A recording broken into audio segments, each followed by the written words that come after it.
Hey there, everybody. Welcome to another Age of Grogu. And we have with us, of course, Elijah and Jason.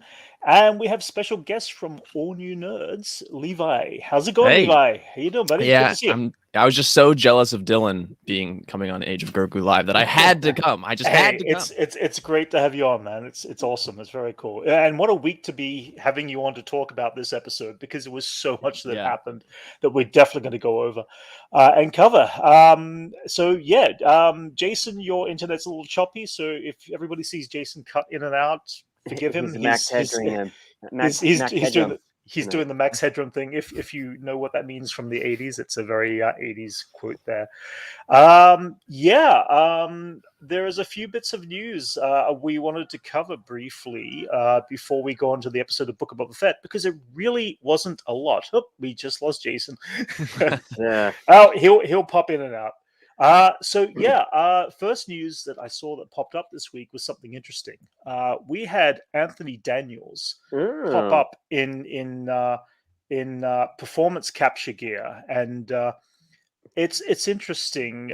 We don't know what it is for exactly. Rumor has it might be for something related to a droid story. I don't know. Levi, you heard anything at all? I mean, I think it's got to be for a droid story, right? Yeah. They announced Feels that project almost over a year ago now, and Yeah. there was no movement. But now here's Anthony Daniels doing That's mocap. it. He is C-3PO, so it's got to be. That's for a droid it. story. Absolutely. Yeah. I mean, I wonder if he's got he's like legal contract. Like no one can be C-3PO other than me until I die or something. I thought about that, and it also in relation to James L. Jones's Vader, because he's got a strong hook on it. Right, but so is Anthony Daniels. So think about it. I mean, would it be one of those things that you could motion capture the actor for future performances, whether it be animated or whatever, and doing the voice stuff, which I'm sure he's done already. A lot of say with James L. Jones, I feel like that they've done vocal recordings, and the question is that the kind of thing we think they might do after these actors have long gone, years and years from now, hopefully. That's a good question, especially with Kenobi coming up. And, if James Earl Jones already in Rogue One, and that was 5 years ago, he was starting to sound different. And so if Vader's going to be one of the main characters of this whole series, that's a different you would conversation. Think they have some giant catalog of everything that they would need visually, anything, that they're preparing for that at least. I would hope so. But in terms of Anthony Daniels, I think it's just Anthony Daniels. He is just that kind of guy. I've at Celebration have been in passing with him on stage and stuff. He is just that adamant about playing this character. He is very full of himself in the best possible way. I mean, he is insistent. I mean, he's played this character and everything from the Lego games to the smallest possible everything. Joke cameos. It's just voiced all the droids. I don't know if it's like a legal thing so much as it is he just said, I want to do this. It feels like I'm always it seems like it's somewhere in his contract, probably. I mean, it seems like also, as I said, that leaves it open for permission to be able to use an actor once they're passed on. And that's one of the big, questions that's been coming into mind recently with the deep fake and everything like that. The ability of using these characters as Star Wars, I mean, their faces are recognized as those characters. So in the future of Star Wars, if they ever need to revisit with the technologies they get with, between now and in the future, we have the ability of seeing the actors portraying long after they are gone their character in different forms and stories. When they start getting that digital mapping down on when it starts getting better. I mean, it's already better and better. It gets better all the time. So you don't even notice, really. Here we go. Jason's back. Hey, Jason. I mean, I think the original. That's working. It's working great. It's working. Yay! Very cool. I'm back. It is working. He's there back. He All right. Sorry, guys. No, that's cool. Did you guys see that motion capture Anthony Daniels? Go figure. What was that about? What is that about? So, is he kind of sick of wearing the suit now? No, I don't think so. Well, I mean, I'm sure it does. I mean, he doesn't need to necessarily wear it anymore. But I saw that interview with Alan Tudyk when he did Rogue One, and he met Anthony Daniels. And he's like, oh, I'm a droid too. And he's like, oh, what's the outfit like? He's like, it's motion capture. He's like, talk to me. I do remember that. That was funny. Although watching Anthony Tudyk on those stilts in the behind the scenes is very funny because it's just as goofy.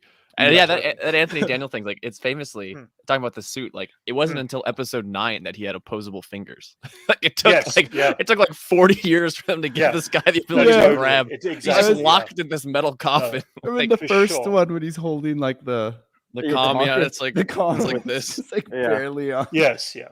No, I mean, that's the thing. Like, it goes back. I think the earliest stages of all this was Humphrey Bogart was used in a commercial back in the, I think, want to say late 80s, and they digitized all these. I think it was Fred Astaire. It could be Fred Astaire dancing. Vacuum cleaner. Yeah, that's when I was getting like, what are we doing? Right, but then the question came up with their families. How is it? How is it legal to go on using their faces? And it's interesting, this fine line between the actor being in a movie or a life event like that, and portraying the actor as the character over the actor and their families and what they get from compensation years later. It's always an ongoing question. I think these are all good questions, but in the case of C-3PO Anthony Daniels, because in Luke and Mandalorian, we saw in the behind the scenes how they just took clips of Mark Hamill to modulate that voice that was totally fabricated. Yes, and so by the time that Anthony Daniels passes away, on his deathbed, he's going to be like, no one can ever play C-3PO besides me, ever. They will just use, they will make it happen for him. He's that kind of guy. I'm fine with that. Spiteful from wearing that suit for all these decades. That's it. Exactly. All the torture. But hey, it was worth it. One other thing that also popped up, I saw this past week. I saw this image from the Florida Galactic Star Cruiser entranceway from the Galaxy's Edge perspective. It looks like they're getting ready to open it up from the other end. Hedges. They got hedges in Star Wars. Yeah, they got hedges. Rolling hedges and wood boxes. Have any of you guys actually been there? Not to the Florida one. Not Florida. Okay, so I haven't been to any of them. I've been there before COVID happened. Okay. And that makes sense now. That area was gates before, and I'm just putting together that was closed up with gates, and I didn't really process that would actually go somewhere. I thought that was just like part of the set, but now clearly it's going to be like a tunnel for where like the bus comes and the ship comes to drop you off. So then you go into. All right, that makes sense because there's something similar like that at the Disneyland, right? Where there's like a hangar that like doesn't open, that's just there. But I'm sure they can change things. They'll be able to change things, adapt quickly now that they have it. Those worlds. Yeah, I mean, again, I think everything is adaptable. I think they've got each of these panels. The one in Disneyland here in California, if you go out there, there's all these empty storefronts, and you can guarantee that those are eventually designed to be opened up to become another storefront if they want to expand in the future, in areas, put another stall in there, things like that. You pitch ideas for Star Wars. I think you have to be part of the Imagineering. I mean, you can, but you're going to take the ideas. They got someone that's I'm going to be the Thundercat mod shop that I want to make, and we're gonna do fake tattoos that look like robot stuff. It wouldn't surprise me. How cool would that be? If it bites enough, if it continues to capture, it'll pick up. You make like wearable mod stuff, wearable pieces. Like, pretend you're installing. I wouldn't put it past Disney and Lucasfilm. Kind of like a Claire's, but like unless it's Hasbro, and we'll see it about 2 years from now. Yeah, well, that's generous. Yeah, absolutely. Guys, what are any other news you've seen in the news this week that's worth mentioning or talking about? What was that? Oh no, Cuphead trailer. Cuphead. Cuphead trailer. Is that out yet? Right. That was like last week, though. That was like 2 weeks ago. I feel like that's a couple weeks ago. Yeah. In terms of Star Wars news, I saw a report that Bryce Dallas Howard would be directing an episodes perhaps of Mandalorian season 3, which just makes sense. It lines up. And so she posted on her, this is before the episode came out, this most recent episode, she posted on her story back on set, and people were like, I wonder for what for. and then the episode came out, and then it was reported that she would be directing Mando 3. So it only makes a Lady in the Water sequel. Oh, really? I seriously, she's one of my favorite directors for Star Wars. I mean, in the Star Wars universe, I've really enjoyed the last her work. one. This was a standout episode. This last episode was standout. What'd she do last? She did the shrimp farm one, and what else did she do? Why would you say "Lady in the Water" sequel? I can't get over that. Like, what a weird pull. Is that her funny. In the movie? Is that her? Is she? I mean, I know it's I M. don't Night. know. Who is she? Oh, really? It was like the beginning of her career. Like, really? She just did like The Village. Wow. Oh, it is. No, apparently. Wow. Okay. All right. It says that she was credited on as story. I don't think she was. Oh no, yeah, she's in it. Yeah, that's her. No, yeah, 100%. It's like weird. Right after Gwen Stacy, her role as Gwen Stacy. It was around that era. Oh yeah. I mean, I didn't even put together that she's in that movie. Oh, that's so weird. That she's directing Star Wars and that's good. Like, is that a fact, Dylan? She's reprising her role. It's Gwen. That's so weird. You're sitting in the theater watching M. Night Shyamalan's Lady in the Water, and you turn to someone you know. Hey, in like 15 years, she's directing Star Wars. It's really good. And it's gonna be awesome. And then you're like, what? There's a show on Mandalorian? Yeah. You're like, what? Yeah. I wish I could go back in time and weird, tell man. My younger self about. Anyway, no, she definitely should also get a feature film. I mean, I love what she does. I love her choices of angles, her choices of shots. I love that long tracking shot in this where he's walking in, goes up the elevator, goes through the. That was that was like a 2-minute plus 3-minute 2-3-minute tracking scene. That was that was a long ass tracking shot. Yeah, it was right. It was right from this moment here. In fact, it's good stuff. We may as well start talking about the episode since we are going to be going to spoilers, guys. So we are talking about Mandalorian episode 5. Sorry, Book of Boba episode 5. Forgive me on that one. Yeah, you did that on purpose. I actually forgot, but I was thinking about it at one point. That was a great tracking shot. I mean, obviously those tracking shots go down levels and stuff like that. Usually they're all on the same level and they cut between and they meld these shots together. Well, in the elevator, I think that could have been like a one floor kind of distance. They do a spin. Sometimes like they'll do like in Star Trek, the JJ one, like there was a tracking shot where they go into like an elevator and it looks like they go on like a whole different floor, but a lot of the time they do a trick where they just spin it. Oh yeah. And so they don't go up or down, like that's harder to do. Instead they just spin it and it's a different set. I have a theory when they open it. Oh yes. I have a theory about this. So they were touting on, I believe it was the second behind the scenes Mandalorian. The volume one, or not the volume, the gallery. Yeah. They were talking about how they were updating the volume so it could update in real time and move up and down. Yes. What I think is happening is that they're just standing still and that the LED screen behind them is moving. And then when they turn, that makes sense. The table set is there. And so like the camera's only on one side walking him down the street, and that's all on the LED screen. And then the camera turns and that set was already there, but the background has changed. So it looks like that club. So I think it's just like the LED screen changing. Right. Because at some points people have pointed out like certain weird inconsistencies with the background. And I think it's because the whole thing you're watching is being live simulated by this. Right. You could probably map this out, huh? You probably can. I think is what I'm saying. Yeah. I'm going to break into this just for a second. Chris, I hadn't read this before. Hasbro that was news too. Agreement. Oh, interesting. It's past 2023 2023. It's more than just Indiana that. Jones toys? Yeah. They're bringing a new line of indie toys cool. I think 2023 is mentioned there because that's when Indy 5 comes out. That's when the line. My Mutt Williams figure. So you could get like a Nazi action figure. You know, that's my indie movie. All right, that's the indie I saw in theaters. Yep. All right. A German and space melts off guys, like action. Speaking of old movies and Bryce Dallas Howard, I'm looking at her IMDb. In pre-production, she has Flight of the Navigator. Really? Yeah. Really? Oh, the reboot. The reboot. Like a new one. Wow. Yeah, no, I read there's a reboot happening of that. If anyone out there doesn't know, Flight of the Navigator like a remake. Is a remake. Remake. It would be a remake. It's probably a remake. I actually enjoyed it. It was a 1980s little movie. It's a good movie. You know, it was at the same time as E.T. came out and all that, where you got the kid who interacts with an alien. I think it was a bit too cerebral for most kids. Hey, Liam, how you doing? What's that? Was that a theater release in Australia? Yes, it was. Yeah. I saw it, but I did.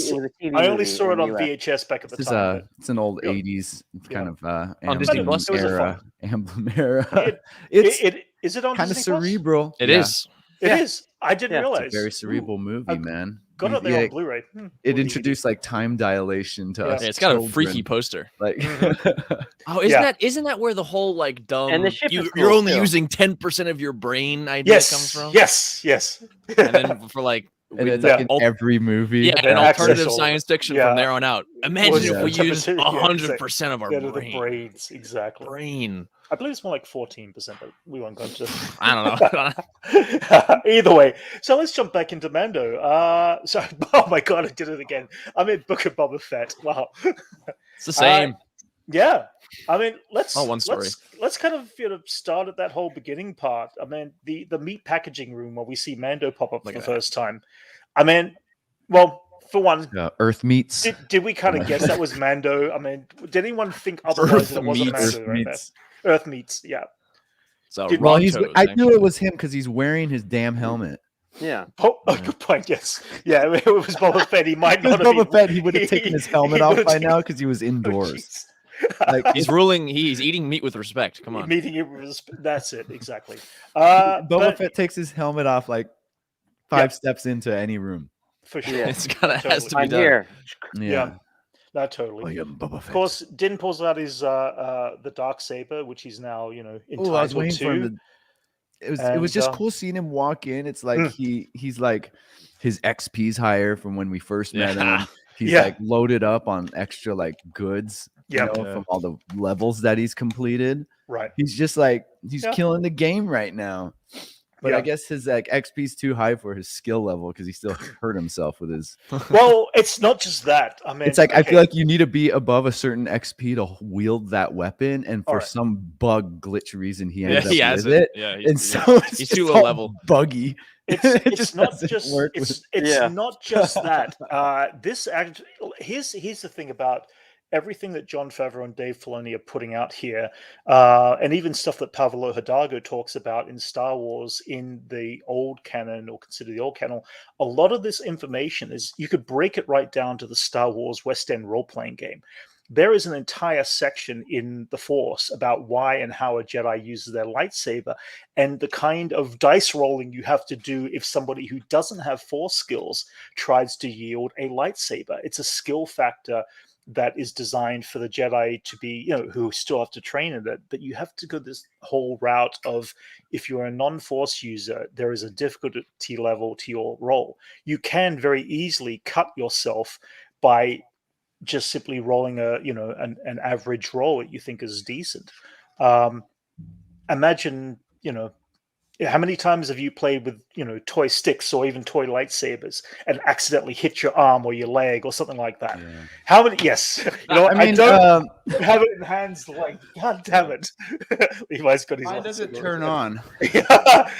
Mine turns on, but I don't want to mess up the audio on the stream. My 18 lightsabers are in my other room. Yeah. I mean, so like, I guess, I mean, Finn didn't have a problem wielding this one. But Vin is also Force sensitive. I'd say he had a the way he wields it on Takodana, it's pretty like, it feels heavier. It's like how Han uses it in Empire when he cuts open the tauntaun. It's very like it's very awkward. Awkward. Yeah. That's a good way to put it. No, totally. I mean, you can even see it. That is the only time you see a non-Jedi wield a lightsaber in the Ridge. So the fact that this is also the first time, the first time we've seen a non-Jedi actually injure themselves with high skills. It's the first time I see someone cut themselves with a lightsaber in any type of Star Wars property. Which was great. I loved it. I like how he's just like filleted, or it's just like tapped him on the side. Yeah. No, I mean, if you go to look at this particular scene too, I mean, when Paz Vizsla picks up the saber, he is having an enormous amount of trouble just lifting it. And in fact, Din Djarin's lifting of the Darksaber is much easier than Paz Vizslas. It just becomes that whole. It's showing the weight of what this saber is, and they explain it. Right. They go through it. It's explained to Sabine Wren in Star Wars Rebels, which we will be doing some recaps because 2 of the 4 of us haven't seen Star Wars Rebels. At least all those details on that story arc about the Darksaber, and we will be following that in the future. I watched a YouTube. You watched a YouTube. Okay, fair enough. that doesn't give you the experience. I'm missing the nuances, but I got the but the actual experience of experiencing the understanding of the emotion behind it. Oh man, yeah. Trials of the Darksaber. You get there in season 3. That's an emotional episode. It's so powerful. I mean, I literally had tears. It was like one of those moments of like it was an emotional challenge for the Sabine Wren character. So I guess it's more of a heavy saber than a lightsaber, huh? Nice. Yes, good one. I was always, you know what confuses me is like a standard lightsaber. It's more of like a cylindrical blade, whereas this is like a it's like a calligraphy style blade. It's like it's like narrow. Well, the whole that's crazy. I can tell you why. Is that a Beskar thing? Yep. Well, I don't know about in universe, but the real reason is because when they were designing this weapon for Pre Vizsla, and I've been watching a lot of Clone Wars behind the scenes lately. So when they were designing this weapon, it was meant to be a vibro blade. So they designed it like a sword. But then George said you can't do that because if it was no blade can resist a lightsaber, and Obi-Wan has a lightsaber in the scene. Yeah. So then they built all this lore to make it a saber in order for that to work. It was just because George wouldn't let them do a vibro blade. So just some like gymnastics they had to do in the writing. So they recolored it the dark color and then made it a saber, which was created 1,000 years ago by Tara Vizsla. Yes, and we see this in a kind of flashback, almost animatic imagination form, which was kind of cool. That's cool. But then we see it get Jedi passed. Mando. Yeah, we see it get passed through. Eventually, we pick it up in Clone Wars, where Pre Vizsla, and notice the name Vizsla is the house of Vizsla all the way through from the original creator, who, of course, was said to be half Jedi and half Mandalorian. Who else is half Jedi and half Mandalorian, right? Grogu! Agent Grogu! I still think this is heading towards that, when Mandalorian finally ends its reign, I'm wondering whether Grogu specifically is going to end up by being the new Mandalorian leader. I mean, it seems like it's in the right direction. Who knows? I mean, we'll see about that. Just like hopping around, just like flipping. Yeah, I mean, it'd be kind of weird, but it'd be like it makes sense too that it's got this full circle, 1,000. Everything happens in 1,000-year cycles in Star Wars, it seems. But after Pre Vizsla ends up with this Darksaber, it gets turned into the hands of Maul, and Maul has it for a period of time. Just for anybody out there who doesn't know and is not aware. And then eventually Sabine Wren gets hold of it. She finds it in one of Maul's lairs. And she didn't defeat him for it? She didn't defeat him. He was already kind of... Her and Bo-Katan didn't get it in the right ways. Yes, yeah. It was. They talk about that in the episode. Because because it was handed to her. Bo-Katan's a cautionary tale. Wait, Levi, did no, she did pick it up. It wasn't Kanan who picked it up and passed it to her, was it? Well, technically what happened is that the way that they rationalize Sabine getting it is she technically defeats Gar Saxon for it. They do just take it from later. Maul's basement. Right. But then they actually do have a fight for it when Saxon. That's it. I didn't pull the image of the Gar Saxon piece, but then, of course, it goes through. We end up with this whole thing about the Darksaber, the weight. She goes through a whole training process with Kanan Jarrus, and this goes through the whole episode about the weight of the lights of the Darksaber and the saber in general. And it's an incredible. Again, if anybody hasn't seen it, go and see the episode. It is so worth watching. In season 3, at that point, it is passed off onto Bo-Katan. Here's that very moment that the armorer kind of explains that she kind of that actually isn't the moment that she actually says no in that moment. She says no in that moment. It's a later moment, the one where she's holding it up and she ignites it and all the clans bow down to her. Yes, That's the moment. But she was refusing it for a period of time, but ultimately takes it. We had that whole entire thing take out, and then I mean, that's in a nutshell, more or less a lot more detail out there, but of how the Darksaber came to be and where it's passed through, and it's ultimately going to end up. I know. I think we're going to see a bit of a showdown between Paz Vizsla and Mando in the future. Jason brings up a good conversation because for a lot of fans who haven't watched all of Clone Wars or all of Rebels, and there's a lot of people out there, and they were watching this live action Star Wars show, and I had this, when I was watching Mandalorian season 2 with some friends, and Bo-Katan first shows up and she takes off her helmet, and they're all like, "Oh, she's not Mandalorian," and I'm like, because they just don't know. They wouldn't know. All they know is what they've been told by the show, and that like Bo-Katan is like literally the most Mandalorian. And it was a similar problem of at the end of season 2 when they're adhering to the Darksaber rules. People were like, "Oh, did they forget canon? Bo-Katan got it this way." And so that was a conversation that's been going on for a while. And so totally. This episode addressed those things, and it just I don't know, it makes sense now. And I had always thought that like she gets it, things go bad, Mandalorians split again, and then we have all these different perspectives, and they wouldn't want to both think she's already failed twice now as ruler of Mandalore. She can't do it any other way. Yeah, exactly. Yeah, that's the one thing. Again, as much as everybody out there thinks they, are up to date with everything, that little file, and I'm saying is a big file at Lucasfilm, is way bigger and way more looked into, and they choose to also deliver information when they want to deliver it. Why? Because if they gave it to you all at once, it would be a very boring story from here on in. I feel like there's this lovely element that they can fill in these gaps, add more, go into more depth with story arcs, stuff like that, as the story goes on and furthers on. Apparently, I know for a fact that the whole, like, they have a whole spreadsheet file that lists the whole canon of the entire universe that my girlfriend had to look at when she worked at Mandalorian. And so it just had like a timeline of everything. Just a little throw in there that is up to date as far as Leland, she has the holocron. He's been keeping the holocron, I think is what that one is. Right. And that one has like everything ever. And now there's like, that's what he's talked about. That I've seen an interview. It's just called the holo. Because Leland Shee's official title at Lucasfilm is Keeper of the Holocron. That's literally his job title. So cool. Is that the Excel file? I mean, they have like this crazy internal database that's like that's like years ahead of anything us fans know, that is updated any possible idea that's being worked on. Yes, it's crazy. Yeah, and I was trying to ask my girlfriend, I was like, "Oh, do you tell me about it? What did it look like?" She's like, "I saw a lot of colors."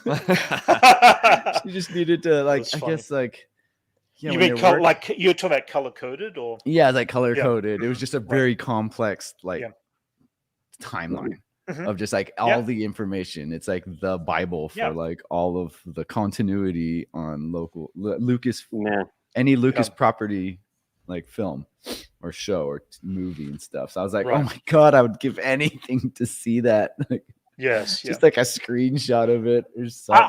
I'm enjoying as it drops bit by bit. I mean, I'm fine with it. I where people are just like just like everything recorded from like what's already been released. Oh no, totally, exactly. That's what they had, and that'd be so cool to just see the official document of that. And at this point in time, if they still have any questions, they always still can go to the source, George Lucas, once in a while, and that's what Dave Filoni said. Even in the Disney era, he occasionally will go to Lucas and go, "What did you mean by this?" If there's a question about something. And it's a funny story. I don't know. This came out the other day. Is that so? Do you guys remember the Mandalorian Axe Woves? He's the guy. He's the male Mandalorian of the Night Owls that show up. It's Cosca Reeves, Axe Woves, and Bo-Katan. In season 2, that name comes from when George was on set and he first looked at Grogu. Dave and John were telling George that they were going to name this thing Grogu, and George didn't like it at all. Oh, really? I didn't know that. And he was like, "I don't like that name." And Dave goes, "Okay, well, what would you name him?" And Dave was wearing like a wolf shirt, as he always does, and he says Axe Woves.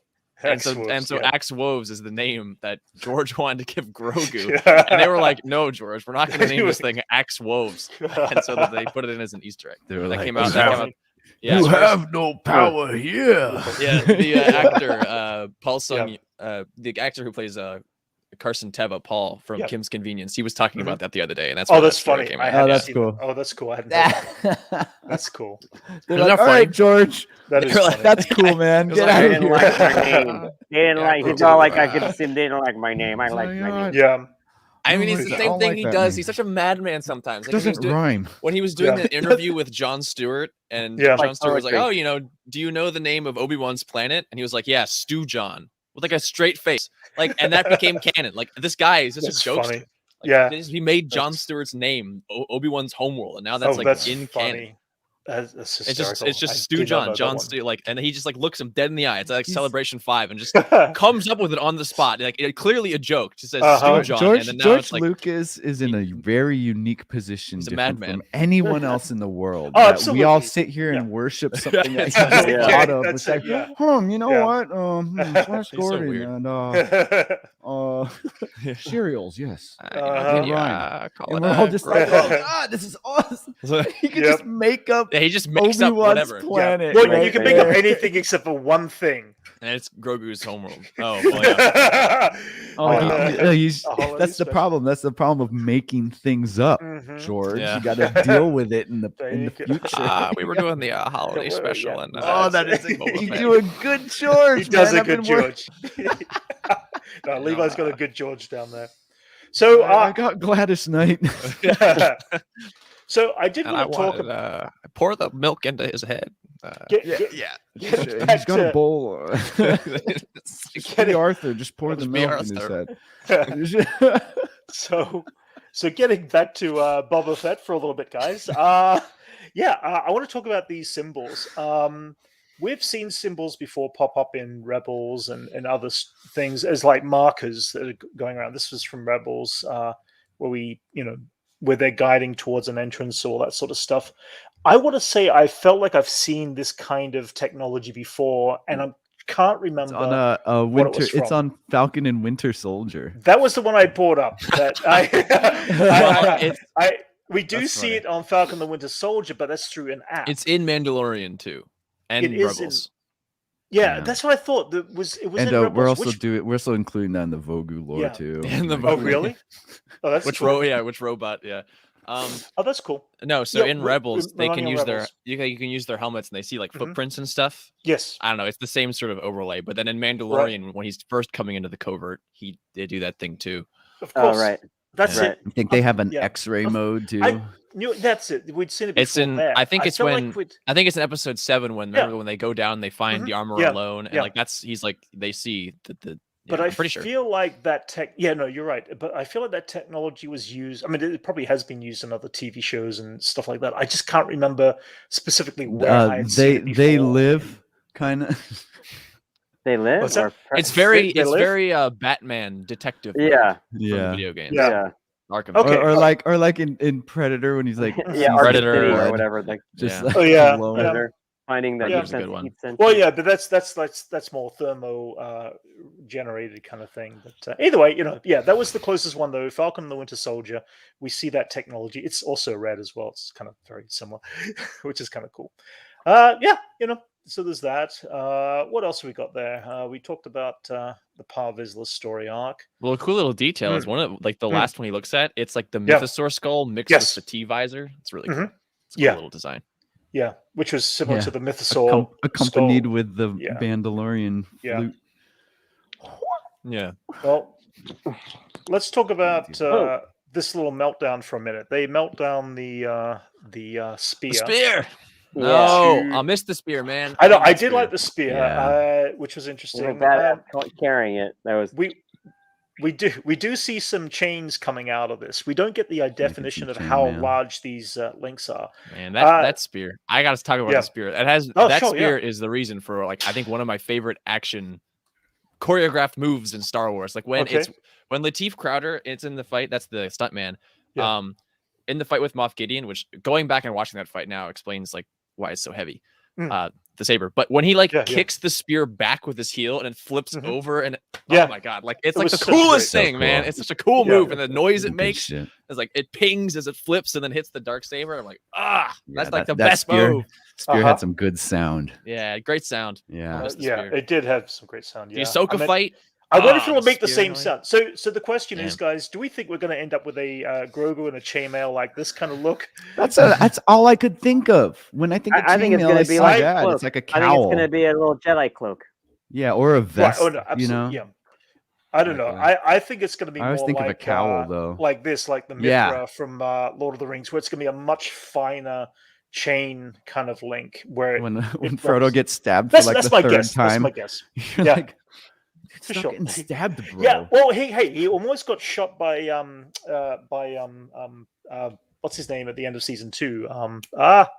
Mental block again. Moff Gideon. What? Yes. Yeah. Oh, we switched. Remember Moff Gideon pulled. Yeah, we were he almost got shot down by Moff Gideon. It was like that would have been that would have been able to take a blaster hit. If it was the armor. So. We got the cat and the dog. I gotta say, when he showed the armor, the Darksaber, she was surprisingly chill. She wasn't like she's like, oh, she knows a the Darksaber. Yeah, like she's just like whatever about it. She's not like, holy crap, where the hell did you get that thing? Like, I imagine a Mandalorian would freak out. Well, you can see it. I think it's pretty stoic, man. You're not happy I got this. You're not glad I brought it back. You're just like, thank you. Even Vizsla was kind of like through his helmet, kind of just like. Yeah, no, you can see Paz Vizsla. He's like holding it, like, oh my god. But the armor, man, she's like, cool, kind of suspiciously chill about like the whole situation. It's just a matter of fact to her, like, oh, this mysterious, like, ancient thing that defines our people, like. You have that. That's cool. Yeah. Oh, yeah. Oh, you better learn to use it. Get out of here. You're not Mandalorian anymore. I guess you could take the saber with you. It defines her version, her view of the Mandalorian people, and I think that's probably why she didn't react as much, because this is like the creed is strong. She's a cult leader, man. Yeah. Yeah. Children of the Watch. Like when Bo-Katan talks about him in season 2, she's like, ugh, like you're like, dude, come on, wake up, man. She's definitely coming across as being more crazy person and definitely a problem. I mean, how far can two of them get at this point in their religion of two? Yeah, they're just like they're pretty much like the fundamentalists of the creed. But individually, I mean, I can see Paz Vizsla there as being as a real threat to Mando. And I don't know. And you know what? He leaves, and it's like, dude, if I was Paz Vizsla, I'd still just keep trying to get that saber. Yeah, like I think that's his like. I want to see. I want to see. I want to see a lot more. I think we're going to see a 3-down between him, Bo, and Din Djarin. You think they're going to be after him? Still? Oh, I think. Oh yeah, and that might be like the most of the 3rd season. Yeah, it's just him like. It could. I only want this thing. Yeah. Jeez, can we just arm wrestle for it? Like, yeah, but that's been but it rightfully belongs to his people. But even though, I don't know, it's going to be an interesting. Well, maybe he'll just be the leader. He's the reluctant leader, I know, but that's the thing. Like, it belongs. Reveal that there's a.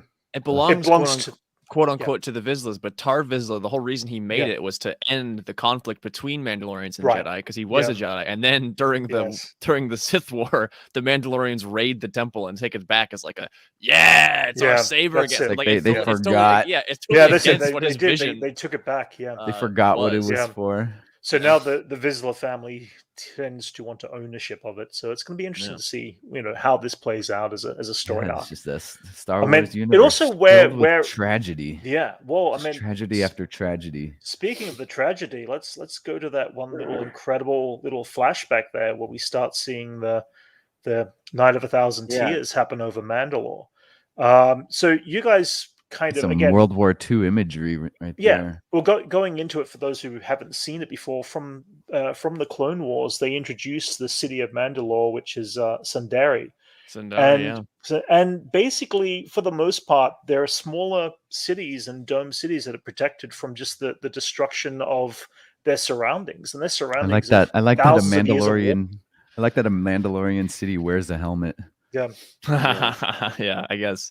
Yeah, the lore there is that Mandalore got all messed up during 1,000 years before during the Sith War and the Jedi, because I think the Mandalorians were fighting on the side of the Sith, and the Jedi just and the Republic lay that shit to waste, man. Mm-hmm. It gets bombed out, and so then it becomes this like desolate desert. That's it, and you see it right there.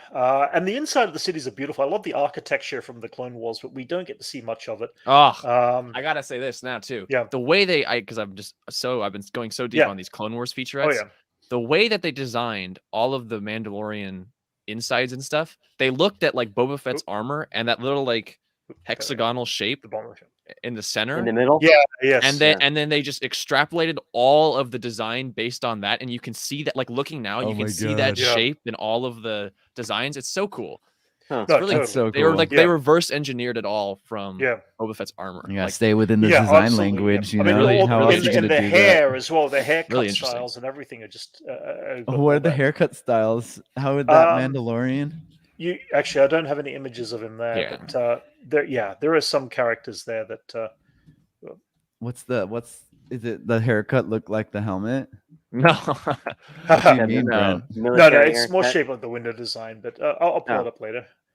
I'm actually full on my photo images right now, so it's like, And here. I'll share. Yeah, sure. Yeah. It's from.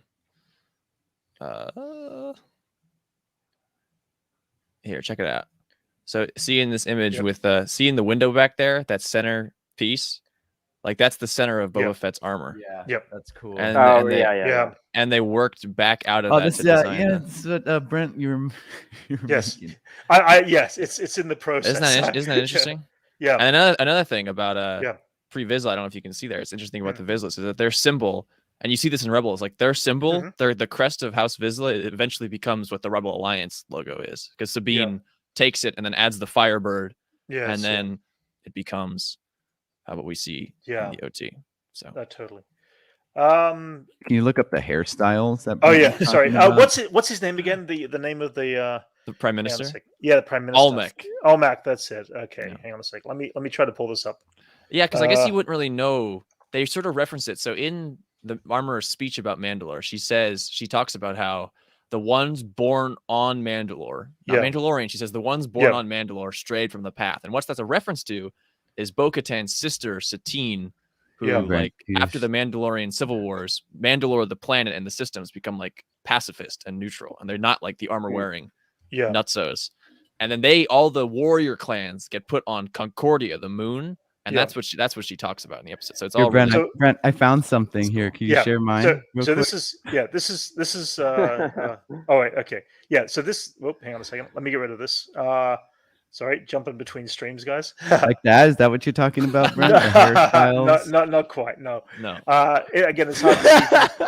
It's hard to see from here. It's so small. But Olmec is the Prime Minister, and we see the style of the hair and the architecture within the hair format, and some of the civilians and stuff have it too. It's kind of interesting. It's just an interesting design for the concept. And Boba in Mando season 2 talks about how Jango fought in the Mandalorian Civil Wars, which was talked about in. It's cool. A lot of wars in Mandalore. A lot of wars. And that's where not a Star Wars without a Star Wars. And that's what Qui-Gon and Obi-Wan were doing when Obi-Wan and Satine met each other and fell in love. That was during the Mandalorian Civil War. Yeah, there's a history there I want these guys to kind of see. You got to see this stuff, man. It's so good. It's just great depth to Obi-Wan Kenobi. Anyway, it's blown up now. Well, that's it. We see it get destroyed.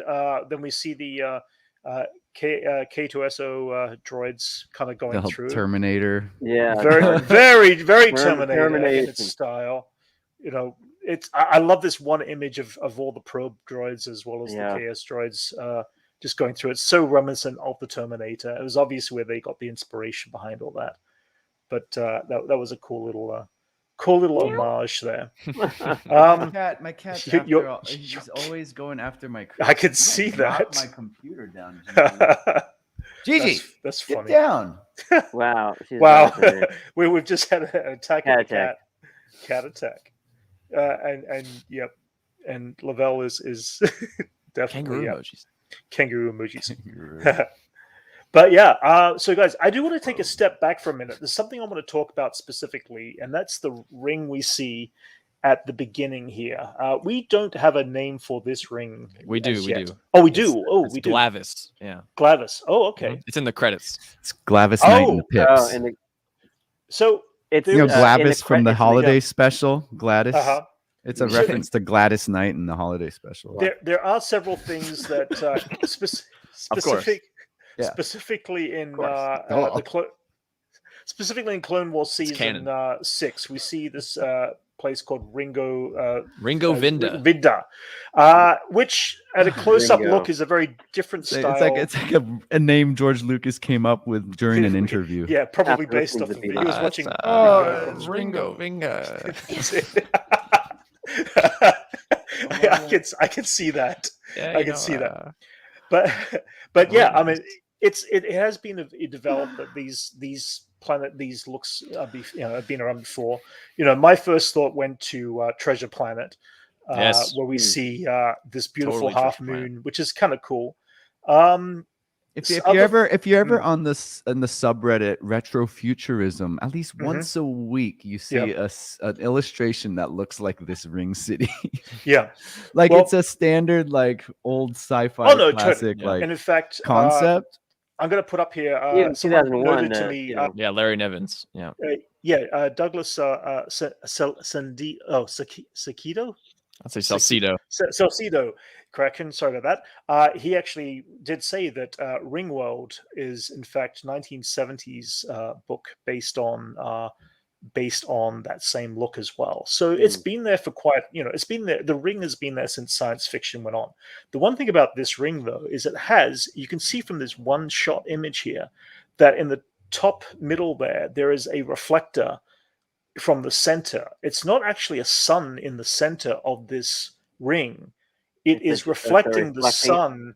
Yeah, it's reflecting the sun off of a center disk, because we see it when it spins around, that we can see both light and dark, which would be the light and the dark side. A cycle. Well, that image too, it shows that it's not a full ring. It's like a half thing. Is it a half thing? Look at that image. Yeah. It's not a full ring. It's a really. Well, yeah. Pull up the previous. See, it's not a. See, you're looking at. That's an edge. To me, I look at that and I see that's an edge. No, I guess the edge of the ring, like when in the descriptive audio, it says it's like. Really? It says it's empty too. Like I don't think it's like a half ring. It looks like a massive. It feels like a massive that is actually in the center of it, because we can see it specifically is. I mean, if you look at it, it's specifically broken into light and dark patches.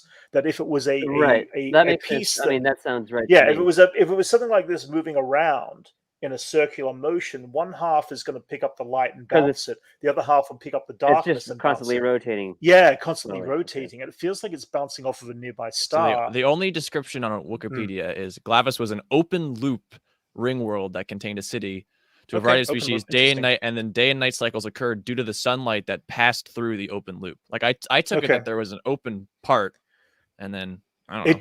It doesn't make any sense that you'd get so many stripy parts. An open loop, it sounds like like a ring, like it passes in, and then I was watching a video about this from Star Wars Explained, because he listens to all these episodes on descriptive audio a second time.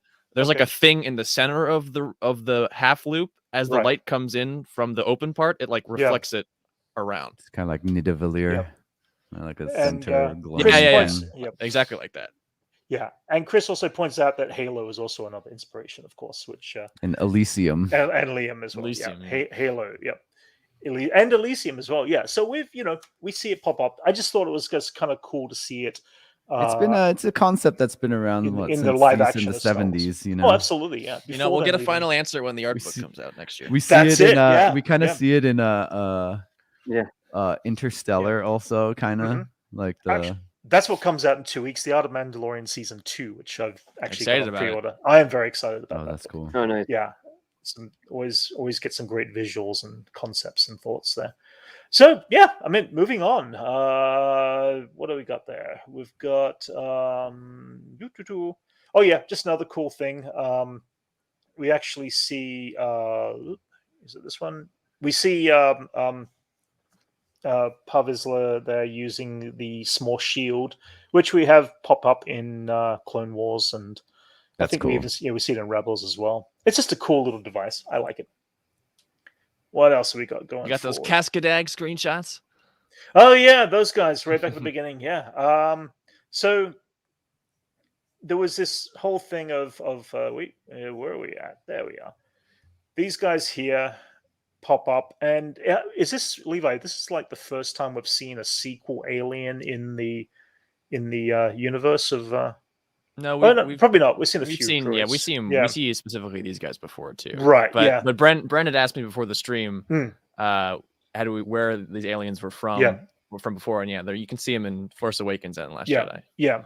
We see him just there on the right. An exclusively sequel species. Yeah, but they're getting to the point where they're starting to include more of the sequel stuff in the backgrounds and stuff like that.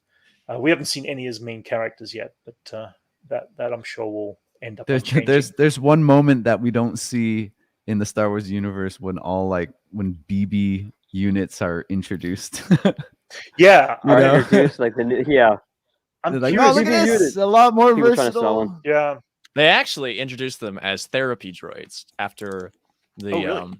That's how they come to be. They're like therapy units for veterans. Okay, like a little after the Galactic Civil War. Like therapy pet. Yeah, that's kind of cool. I like the inclusion of mental health of they use Ewoks too. Sometimes some of the Ewoks who wanted to go off and see the galaxy, they were like, yeah, we'll be off-world Ewoks.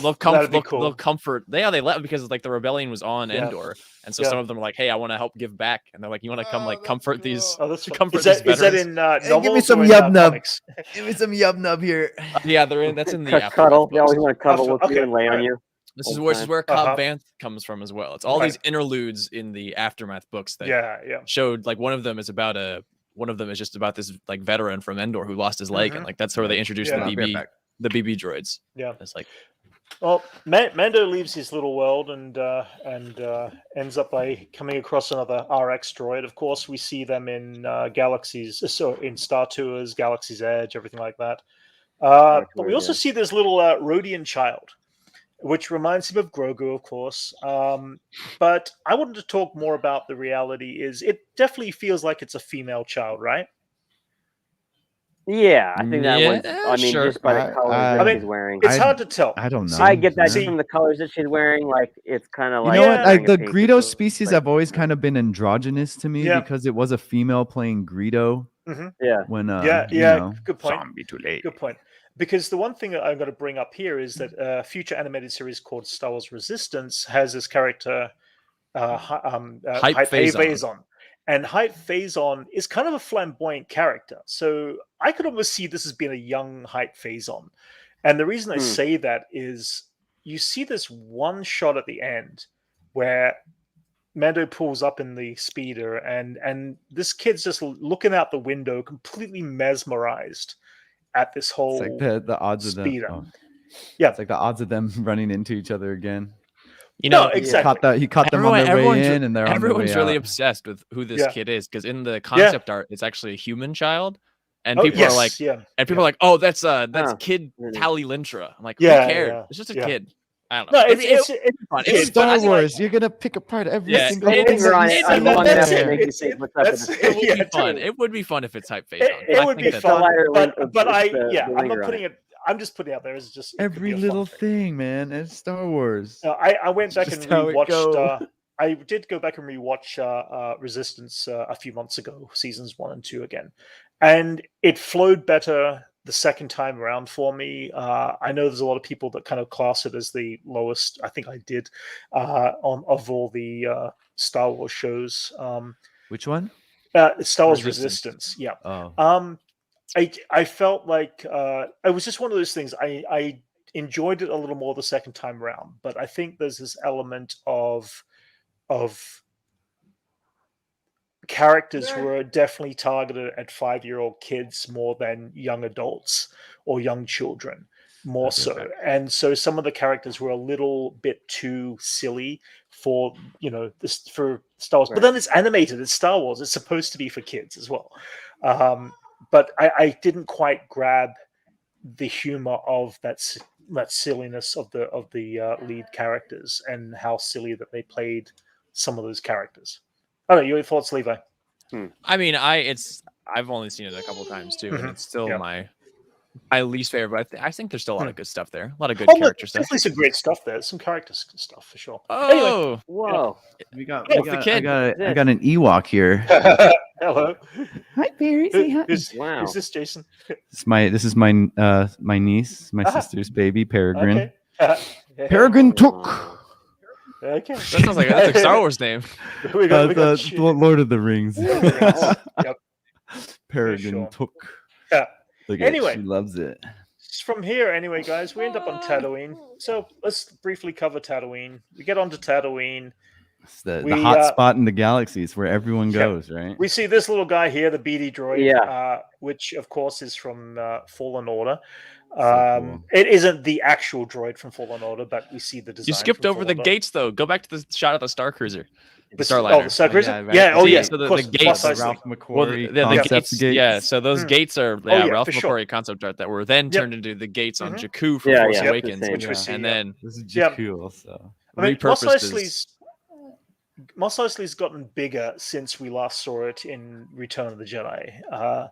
And that's only post. Do you think it's all the spice that's moving through is kind of could be boosting the economy? Yeah, it could be. But making people even poorer at the same time because they're still on the streets. Remember, so it's like it's an interesting confliction with what's going on. I like that little commuter ship that he was on too, like that airliner ship that he traveled on. Yeah, they're definitely pushing the Star Tours. Yeah, exactly. It's like they're pressing the cruise line ships for something they might have coming out. Cruise or the hotel. No, I push back against that because that's like seeing a bus in a movie and being like, that's an advertisement for a cruise line. I was maybe the Star Cruiser. This is a Starliner. Like that's like a space bus.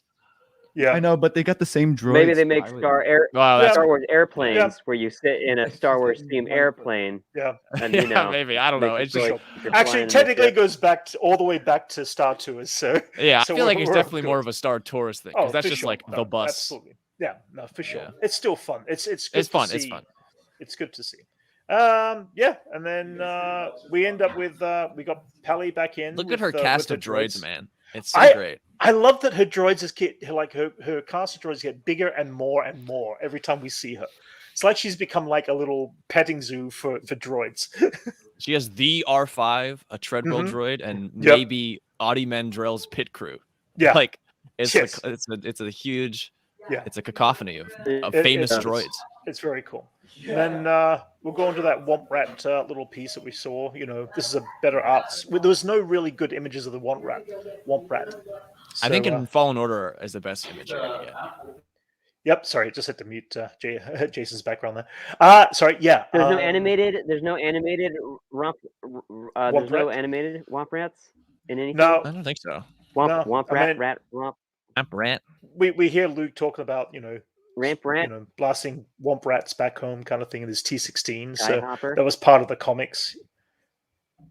Sorry, Jason. Sorry, Jason. Guys. I had to mute you. That's cool. Yeah. Oh. And then, good. Yeah, and then we jump forward and we get this little Naboo, ship here, which is N1. And I've kind of showed this around a little bit, but I actually saw one of these guys years ago. Oh wow!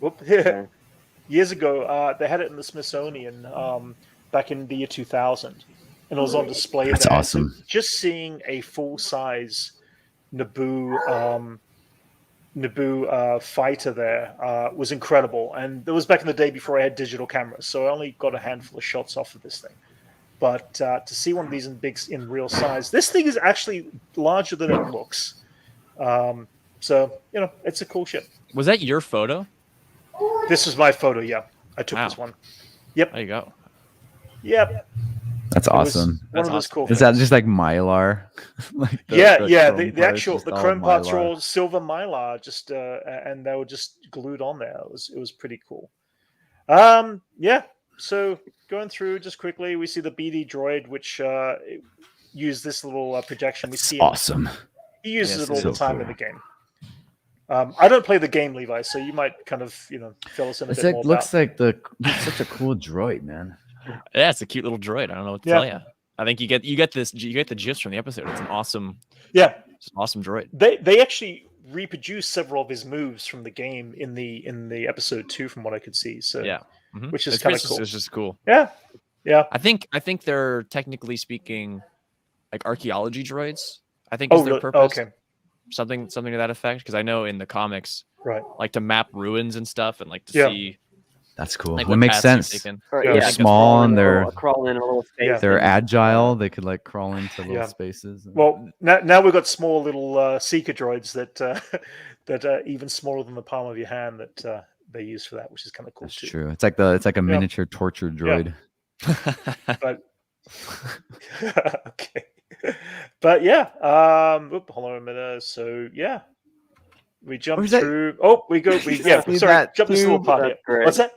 The bubble wrap tube. Yeah, the tube. The tube which we see, and in Star Wars: A New Hope, it is just bubble wrap wrapped around. This is every little thing. Yeah, like literally, it was like, how do you sci-fi this thing up? Bubble wrap around it. You'll see even some of the old Star Trek series. Some of the costumes called Greeblies and Gurneys. That's it. Yeah, and some of that stuff is just all bubble wrap, which is kind of fascinating.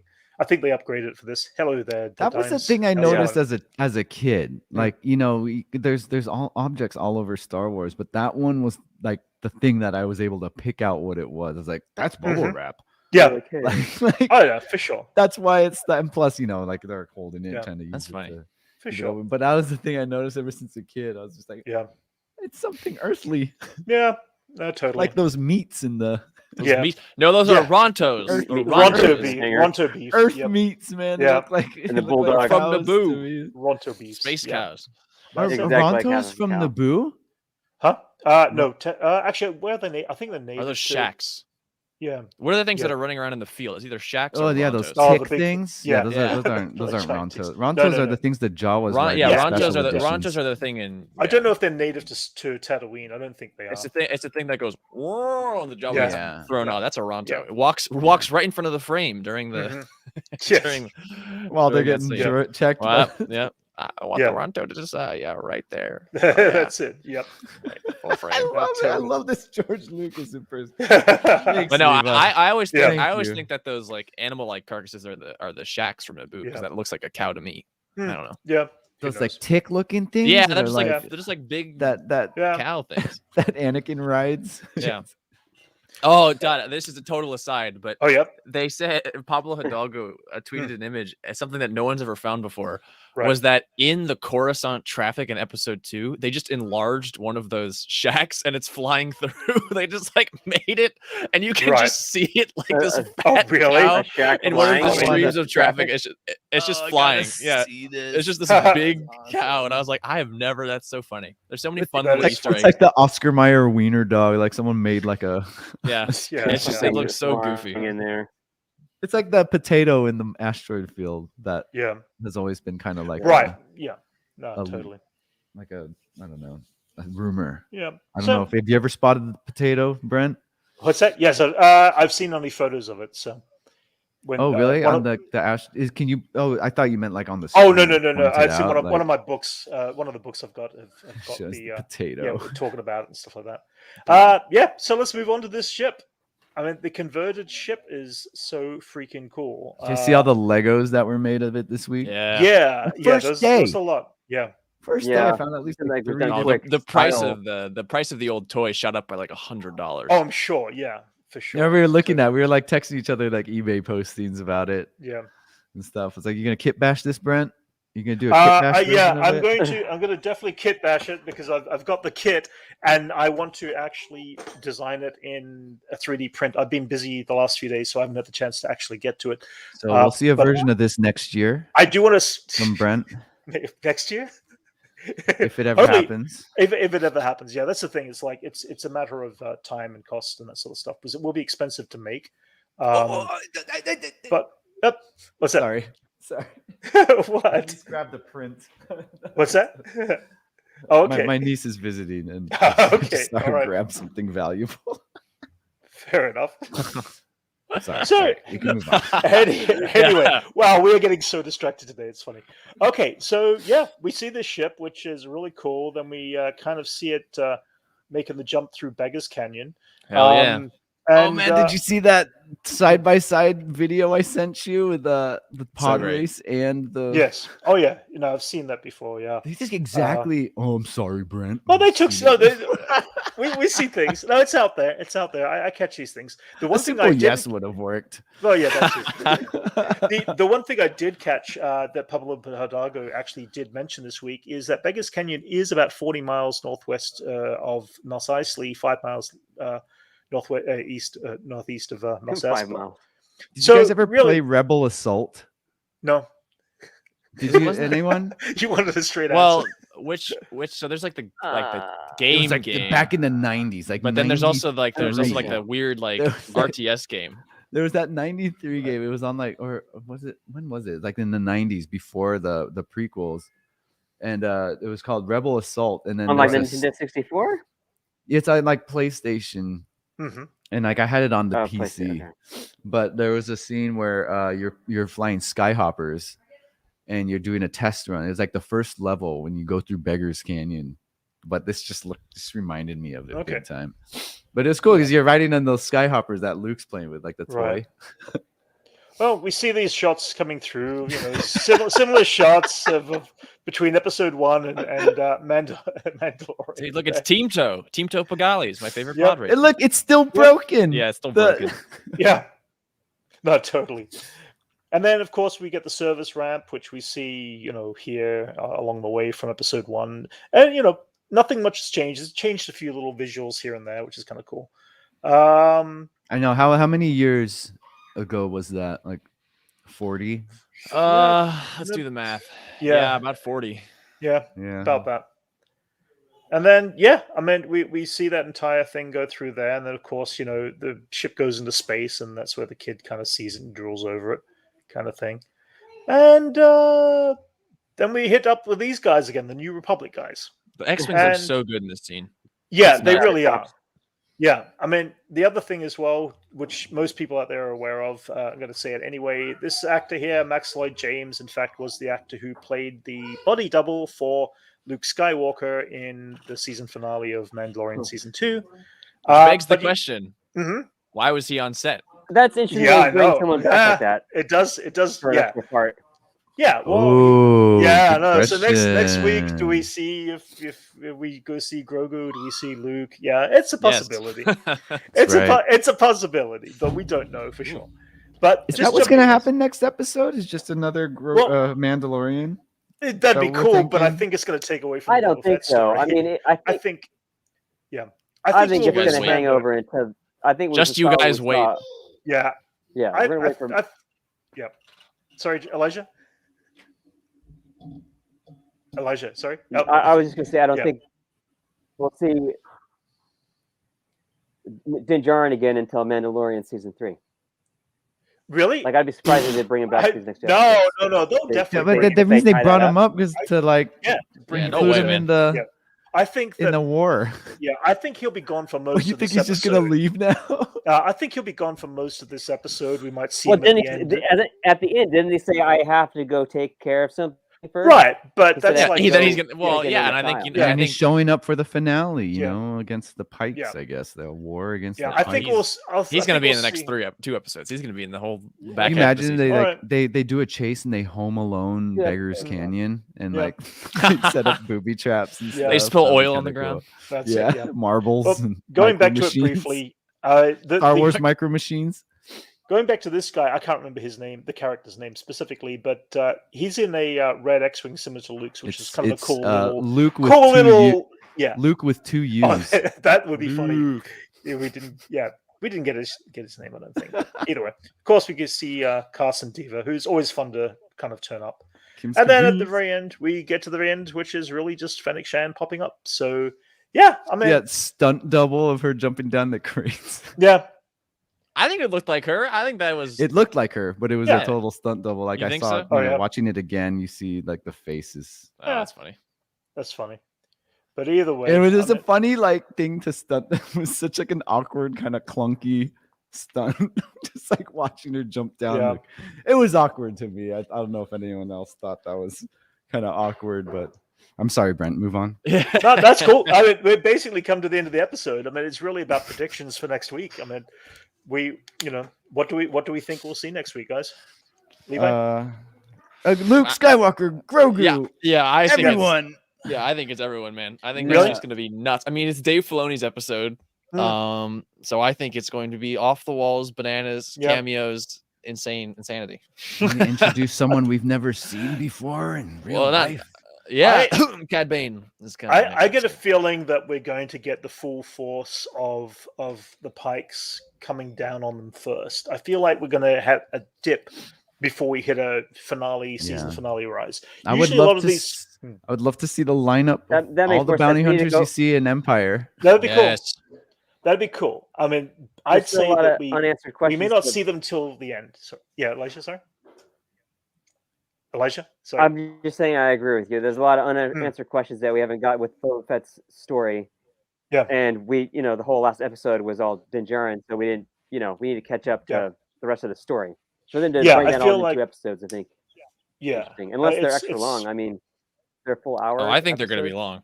Yeah. I think they'll be about the same. 2-hour episodes, man. That'd be cool. No, I think they'll be around about 50 minutes again each episode. I want like full movies for these last 2 episodes.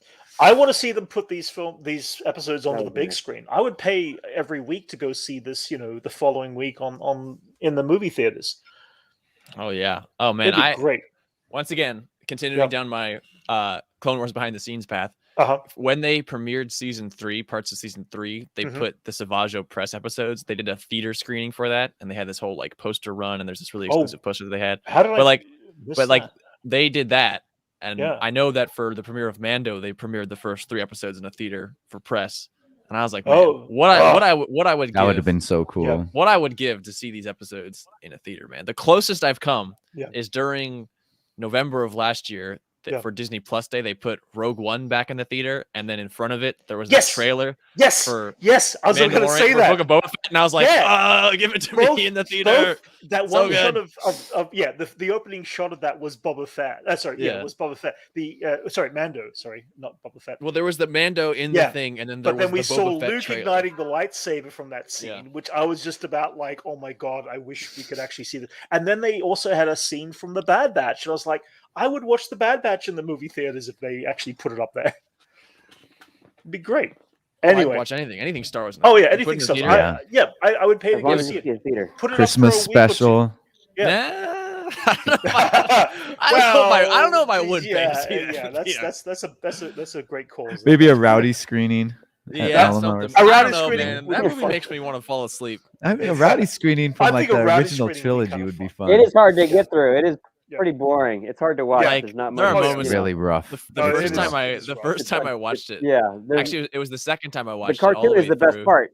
You're basically waiting for the cartoon the whole time you're watching. Yeah, like when you get to watch it. When you get to Tatooine and they're singing, B. Arthur's singing in the bar, I'm like, I'm out, man. I'm so close. That whole thing is confusing. He shows up at the end all weird. Yeah. Oh god. It's a rabbit hole. No, completely, absolutely. It's 90 minutes of joy. Yep. This kind of joy. Later we were doing a holiday special. Yeah, that's it. I love it. Anyway, guys, we've kind of we've done a good hour and a bit. I think this is a good time to kind of bow out. Levi, where can we find you at? You can find me on All New Nerds with my co-hosts Dylan and Johnny, as always. Check it out. New nerds. Check it out, guys. Nerds. A lot of fun. 1,100 subscribers. We're trying to get Brent up there. Pulling Brent out. We're trying to get him on 1K. 1K, yeah. And then of course Elijah and Jason, guys. It was good to have you guys on again, as always. Oh, catch my stream this week, Wednesday on Twitch. Totally. Check the Vogu Collective. We're gonna have some special guests. Links below. Fun. That's cool. And I mean, at this point in time, guys, we are going to be doing another reaction video, of course, this coming week for episode 6. And thank you everyone out there in chat for joining us, guys, and we shall catch you all later. All right, see ya. Bye.